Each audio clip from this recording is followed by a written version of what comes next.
You click play on a YouTube video, and boom, it starts, instantly. But have you ever stopped to think about what actually just happened? In the time it took you to blink, your computer sent a request maybe halfway around the world and got a whole video back? I mean, how is that even possible? Let's break down the incredible, high-speed journey that takes place every single time you watch it.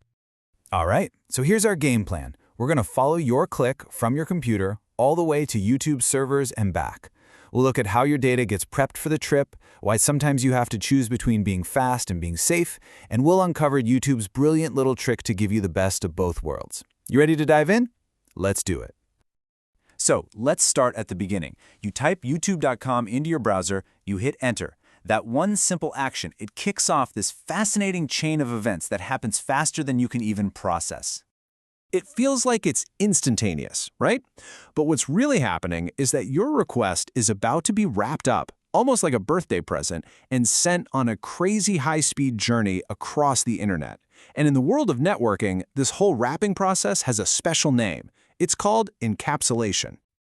Honestly, the best way to think about it is mailing a package. Your data, that's the letter. First, it gets put into a small envelope. In network terms, that's a segment. Then that envelope goes into a bigger shipping box with the destination address on it. We call that a packet. And finally, that box gets a super detailed shipping label for its specific route, and that's a frame. Each layer just adds the info needed for the next step of the journey. Simple as that. Okay, but before any of that wrapping and packaging can happen, the data itself, it has to be prepared. This is the job of 3 really important prep stations that work together to get your request totally ready for its journey. It's a 3-step process. It starts at the application layer, moves down to the presentation layer, and then finishes up at the session layer. Each one has a very specific, very important job to do. So what exactly happens at each of these stations? Well, let's take a closer look. First up, the application layer. This is basically the gateway. When your browser decides it wants to go to YouTube's website, this is the layer it uses to kick the whole process off. It's where that initial GET request is born. Next, that data gets handed off to the presentation layer to get, for lack of a better term, prettied up. This is where it's formatted into a language the server will understand, like HTML, and, this is crucial, where security kicks in. It encrypts the data using SSL. That's the S in HTTPS that keeps your connection secure. And finally, we hit the session layer.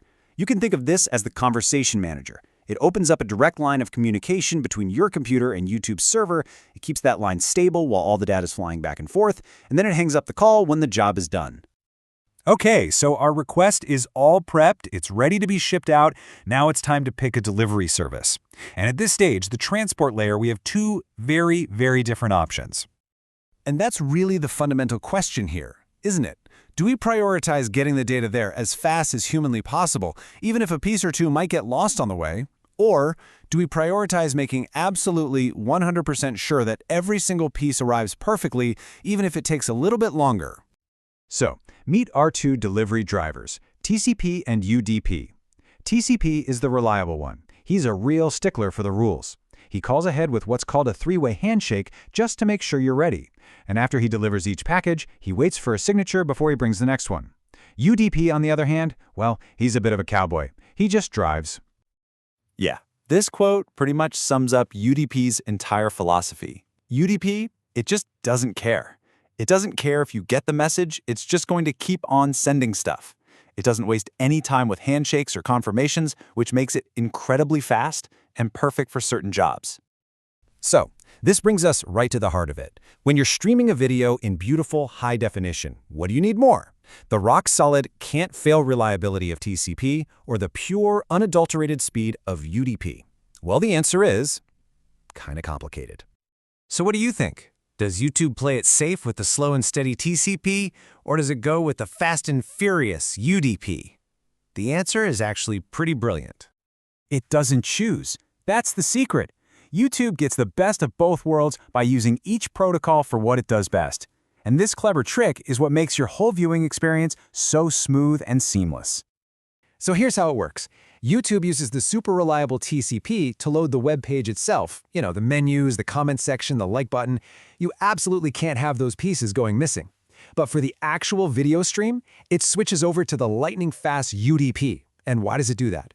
Because if you miss a single frame of a video, who cares? It's way better to just skip it and keep going than to pause the entire stream to wait for it. A tiny, unnoticeable glitch is so much better than constant buffering. Okay, we are almost there. We know how the data is prepped and we know how it's sent. But there's just one last piece to this puzzle. How does your request find the right door on a server that's probably juggling hundreds of different tasks all at once? The answer is port numbers. So think of the server's IP address as the street address of a giant office building. Well, the port numbers are the specific office numbers inside that building. Each service, web traffic, file transfers, you name it, has its own dedicated door. And for the secure web traffic that YouTube uses, that special door is port 443. When your browser sends its request to YouTube's IP address, it's basically saying, hey, I'm knocking on door 443. That way the server knows exactly what you're asking for. And there are thousands of these ports. The first 1024 or so are well known, and they're reserved for standard services just like these. It's like having a universal directory for the entire internet, a system that keeps everything organized and running like it should. And get this, it's a two-way street. Your own computer does the exact same thing. It assigns a temporary, random door number to its side of the conversation.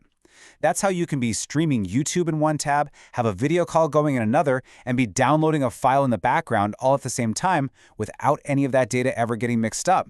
It's pretty amazing. So, there you have it. From a simple click to a ridiculously complex dance of protocols and ports, that's what's happening under the hood every single time you stream a video. It's a hidden world of incredible engineering that makes our digital lives possible. So the next time you hit play, maybe take half a second to appreciate the absolute magic behind the stream. And it makes you wonder, right? What other simple things do we do every day that are way more complex than we could ever imagine?